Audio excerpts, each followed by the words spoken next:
On April 20th, 1989, 5 teenage boys, Antron McCray, Kevin Richardson, Yusuf Salaam, all age 15, Raymond Santana, age 14, and the oldest of them all, Corey Wise, age 16, were arrested for the April 19th brutal assault and rape of jogger Trisha Maylee in Central Park.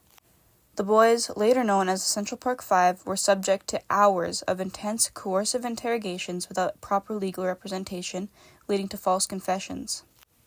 The high media coverage of the case put police under intense pressure to solve the crime, so despite inconsistencies in the boys' stories and statements and lack of physical evidence linking them to the crime, they were convicted. Corey Wise's involvement in the Central Park Five case is particularly notable because he was not initially a suspect. He went to the police station solely to support his friend Yusuf Salaam. However, he was also illegally interrogated, abused, and tricked into confession, and in turn was charged alongside the others. At 16, Corey was the oldest of the group and the only one tried as an adult, which resulted in a significantly harsher sentence.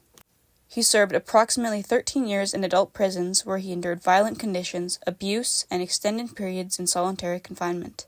Despite his limited connection to the case, Corey faced the most severe punishment. Very little usable evidence was found at the scene of the crime, so the trial and conviction of Corey Wise relied almost entirely on the fabricated confessions obtained by the police. The only piece of physical evidence that was presented in court that would link the boys to the crime was the testimony of a forensic analyst who claimed that the hair found on the victim's body was similar to Kevin Richardson's.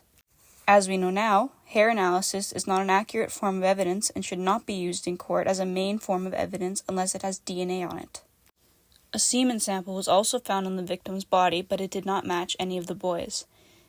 When this inconsistency was brought up in court, the prosecution painted a picture of a sixth unknown attacker that had left the semen sample at the crime scene.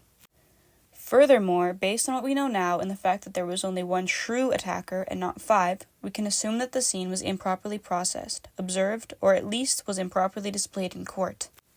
Following the low cards exchange principle, every touch leaves a trace, and if there were 5 attackers, there would be 5 different sets of evidence left at the scene, such as impression evidence, footprints in the soil, trace evidence, multiple different kinds of fibers matching the clothes of the boys, along with many different types of hair and fingerprints.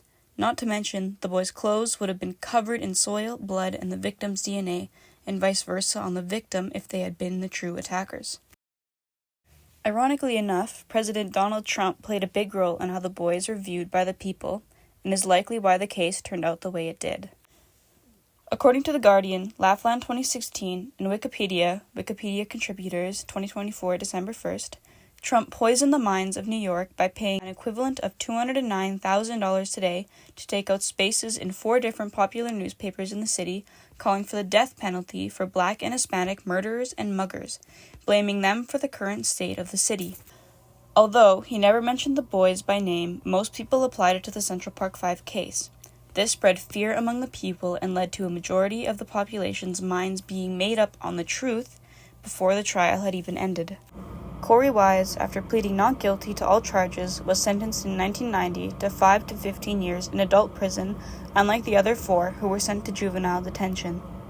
At just 16 years old, it became reality that he would spend the rest of his formative years behind bars for a crime he did not commit. Described by the other boys as a walking miracle for making it through his sentence while maintaining his innocence, proves his experience was much more devastating than the others.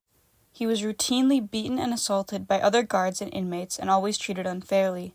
These conditions were made worse by the extreme publicity of the case, making it even harder for him. Another thing to note on how race played a big role in the coverage and conviction of the Central Park Five is on the same night Trisha was assaulted, a Black woman in Brooklyn was also raped and thrown off the roof of a 4-story building by her 2 attackers. The media attention in this case was minuscule compared to the jogger case, likely because the victim was not Caucasian. One day, while in prison, Corey met another inmate who was also in prison for sexual assault, named Mateus Reyes. While incarcerated together, out of guilt, Reyes confessed to Corey that he was the true attacker in the jogger case. Reyes would later meet with his attorney and legally confess to the crime. Using DNA testing that was not available at the time of the crime, they physically tied Reyes to the scene using the semen sample. At that point, Corey was the only one of the 5 left in prison, and was released only 2 years before his sentence would have been up. Nevertheless, all 5 of them would have their names rebranded to the Exonerated Five, and their true stories brought to the light. In 2019, a documentary series would be released to the public showcasing the true horrors these boys went through. When They See Us, directed by Ava DuVernay, chronicles the harrowing story of the Central Park Five, from their wrongful arrests and coerced confessions to their unjust convictions and eventual exonerations.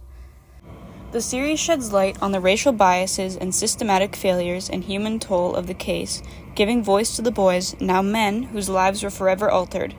It serves as both a call for justice and a sobering reminder of the consequences of prejudice and injustice. Advancements in technology and forensic science have greatly reduced the likelihood of wrongful convictions like those in the Central Park Five case.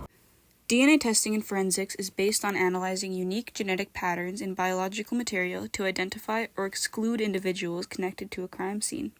The process involves extracting genetic material from evidence such as blood, saliva, or hair, and focusing on the specific regions of the DNA that differs significantly between individuals. Although DNA testing was available at the time of the crime and was, however, misused, it has become more advanced and accurate today. Over time, improvements have enabled the analysis of very small or degraded samples quickly and precisely. And now we can compare DNA through extensive databases, allowing matches to be made with suspects around the world, significantly enhancing the scope and reliability of forensic investigations.